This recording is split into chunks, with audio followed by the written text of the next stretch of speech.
Hello guys, मैं हूं doctor रजत और आज हम ऐसे टूथ के बारे में बात करेंगे जो मुझे अपने शुरुआती क्लिनिकल प्रैक्टिस में बहुत ही खराब लगता था, वो है हॉट टूथ। तो चलिए जानते हैं इस वीडियो में कि हॉट टूथ को कैसे मैनेज करें। अब सबसे पहले ये जान लेते हैं कि हॉट टूथ होता क्या है। तो सिंपली जो टूथ प्रॉपरली एनेस्थेटाइज ना हो उसे हॉट टूथ बोलते हैं। अब ये जान लेते हैं इसका प्रोग्रेशन क्या होता है।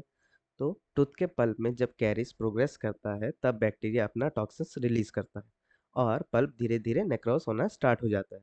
अब नेक्रोटिक टिश्यू और बैक्टीरियल टॉक्सिन्स मिलके गैसियस सब्सटेंस क्रिएट करते हैं जिससे पल्प चैम्बर में प्रेशर बिल्डअप होने लगता है। इसलिए पेन भी स्टार्ट हो जाता है। अब पेशेंट जब कुछ गर्म खाता है तो गैसेस सब्सटेंस एक्सपेंड होते हैं जिससे प्रेशर भी इंक्रीज होने लगता है और पेन भी स्टार्ट हो जाता है। और जब पेशेंट कुछ ठंडा खाता है तो प्रेशर कम हो जाता है और पेन भी कम होने लग जाता है।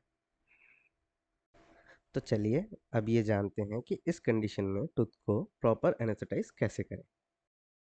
पहला पॉइंट, सबसे पहले ये ध्यान में रखें कि जब भी कोई कैरियस टूथ को ट्रीट करना हो तो 1 घंटे पहले ही पेशेंट को एंटी इन्फ्लामेटरी ड्रग दे दो जिससे कुछ हद तक उसका इन्फ्लामेशन कम हो जाए। और दूसरा, ये ध्यान में रखें कि आपका नर्व ब्लॉक परफेक्ट होना चाहिए। कभी कभार फेल्ड नर्व ब्लॉक भी आपको ये सोचने में मजबूर कर सकता है कि ये हॉट टूथ है। पहली बार नर्व ब्लॉक देने के बाद चेक करें कि टूथ एनेस्थेटाइज हुआ है कि नहीं। Usually mandibular nerve block takes time, तो इसलिए आपको प्रॉपर वेट करना है। इसके बाद आप जस्ट टीओपी चेक करें। अगर पेशेंट दर्द बता रहा है तो और 10 मिनट का वेट करें। फिर भी अगर एनेस्थेटाइज नहीं हुआ है तो फिर से नर्व ब्लॉक दीजिए। और अगर अब भी टूथ अच्छे से एनेस्थेटाइज नहीं हुआ है तो समझ लो कि ये हॉट टूथ है और इसे आपको डील करना पड़ेगा। अब आपको 4% आर्टिकिन इंट्रालिगामेंट्री एनेस्थीसिया देना है। जानता हूँ थोड़ा कॉस्टली पड़ता है बट फिर भी सभी पेशेंट हॉट टूथ की कंडीशन लेके नहीं आते हैं।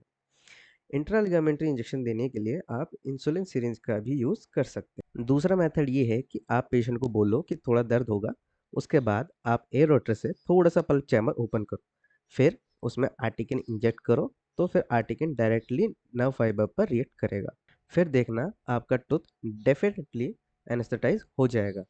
तो आप इन मेथड को ट्राई करके हॉट टूथ को मैनेज कर सकते हैं। अगर आप हॉट टूथ एक्सट्रैक्ट कर रहे हैं तो आप इंट्रालिगामेंट्री आर्टिकन दें। और अगर आप रूट कैनाल कर रहे हैं तो आप पब चैम्बर ओपन करके आर्टिकन डिपॉजिट कर सकते हैं। तो गाइस, अगर आपको ये वीडियो इन्फॉर्मेटिव लगा और आप चाहते हैं कि मैं इसी तरह एनिमेशन के थ्रू आपको कॉन्सेप्ट क्लियर करूं तो प्लीज़ आप इस वीडियो को लाइक करें और चैनल को सब्सक्राइब करें। बाय।